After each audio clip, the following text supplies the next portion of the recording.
জনবল সংকট সহ নানা সমস্যায় জর্জরিত বিভিন্ন জেলার সরকারি হাসপাতাল। কোথাও শয্যা সংখ্যা বাড়ানো হলেও বাড়েনি জনবল, কোথাও অবকাঠামো উন্নয়ন থমকে আছে বছরের পর বছর। এ নিয়ে বিস্তারিত জানাতে সুনামগঞ্জ নাটোর থেকে আমাদের সাথে যোগ দিচ্ছেন সহকর্মীরা। শুরুতেই যাব নাটোরে, সেখানে আছেন সহকর্মী বাপ্পি লাহিড়ী। বাপ্পি, নাটোরে প্রয়োজনীয় জনবল নিয়োগে কোনো ধরনের পদক্ষেপ নেওয়া হয়েছে? এই নাটোর যে আধুনিক সদর হাসপাতাল, এই হাসপাতালটি কিন্তু আসলে 100 শয্যা হাসপাতাল।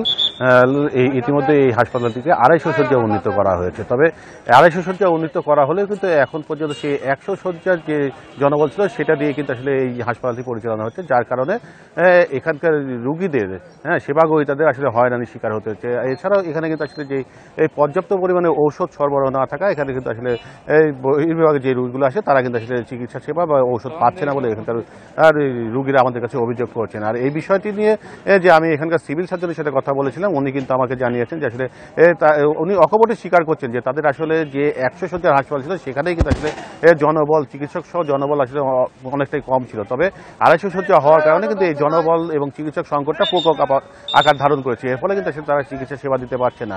তারা এই বিষয়টি নিয়ে আসলে স্বাস্থ্য মন্ত্রণালয়ের সাথে কথা বলেছেন, সেখানে তারা যে বেশ কয়েকবার চিঠি পাঠিয়েছেন যে আসলে জনবল এবং চিকিৎসক যে সংকটটা রয়েছে সেই সংকটটা দূর করার জন্য। তবে এই সিভিল সার্জন আমাদেরকে যেটা জানাচ্ছেন যে আসলে তারা মন্ত্রণালয় থেকে একটা পজিটিভ তথ্য পেয়েছেন যে অচিরেই হয়তো বা এখানে যে চিকিৎসক নিয়োগ দেওয়া হবে। এছাড়াও কিন্তু আসলে যে 250 শয্যার হাসপাতালে যে পরিমাণ জনবল প্রয়োজন সেই জনবলটাও এখানে আসলে নিয়োগ দেওয়া হবে। সব মিলিয়ে এখন পর্যন্ত যে অবস্থা চলছে, এখানে আসলে যে রুগীরা সঠিকভাবে সেবা পাচ্ছে না, এবং এখান থেকে আসলে সেই পরিমাণ ওষুধ, সরকারি যে ওষুধগুলো বিনামূল্যে দেওয়ার কথা সেই ওষুধগুলো তারা আসলে ঠিকভাবে সরবরাহ পাচ্ছে না।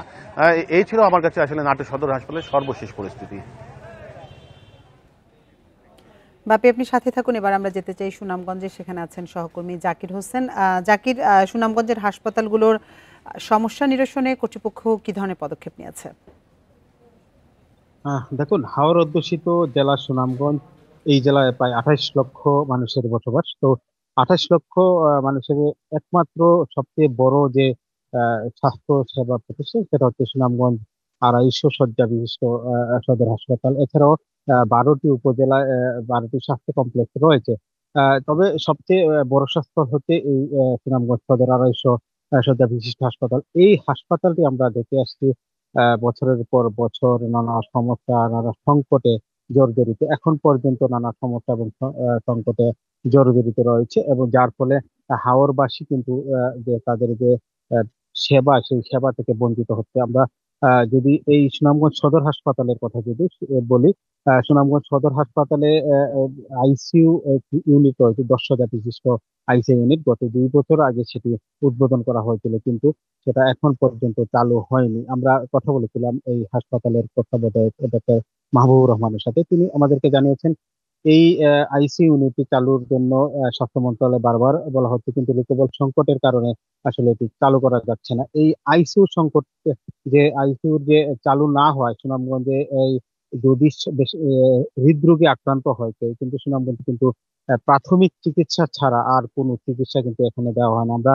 আহ, আহ, অনেকেই দেখছি যারা এখানে হৃদরোগে আক্রান্ত হয়ে যারা সুনামগঞ্জ সদর হাসপাতালে বা বিভিন্ন উপজেলা হাসপাতালগুলোতে আসছে, তারা কিন্তু অনেকেই নিজের ঝুঁকি নিয়ে তারা সিলেটের দিকে যেতে হচ্ছে। অনেকে আমরা দেখেছি সিলেটে নেওয়ার আগেই অনেক রোগীরা মারা যাচ্ছে। তো শুধু হৃদরোগই নয়, এই হাসপাতালে আহ, আহ, 6 থেকে 7 জন স্পেশালিস্ট অর্থাৎ বিশেষজ্ঞ ডাক্তার ছাড়া আর কোনো বড় ধরনের বিশেষজ্ঞ ডাক্তাররা নেই।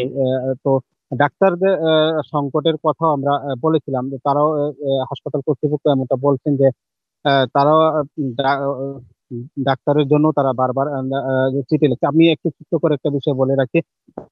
মানুষের একটি অভিযোগ রয়েছে যে সুনামগঞ্জ হাসপাতাল সহ যে হাওড় দূষিত যে স্বাস্থ্য কমপ্লেক্স গুলো রয়েছে, সেই সব স্বাস্থ্য কমপ্লেক্সে ডাক্তাররা যখন বা নার্সরা যখন আসে, তারা কিন্তু বদলির জন্য অন্যত্র যাওয়ার জন্য চেষ্টা করে, যার ফলে সুনামগঞ্জের যে স্বাস্থ্যসেবা অনেকটা ব্যাহত হচ্ছে। তো সরকার যদি সুনামগঞ্জের মতো হাওর এলাকায় স্বাস্থ্যসেবার দিকে নজর দেয়, এই হাওর এলাকার মানুষের একটা দুর্ভোগ কমবে। এই ছিল আমার কাছে সুনামগঞ্জের স্বাস্থ্য সেবার সর্বশেষ খবর। নাটোর এবং সুনামগঞ্জ থেকে জানাচ্ছিলেন আমাদের সহকর্মীরা।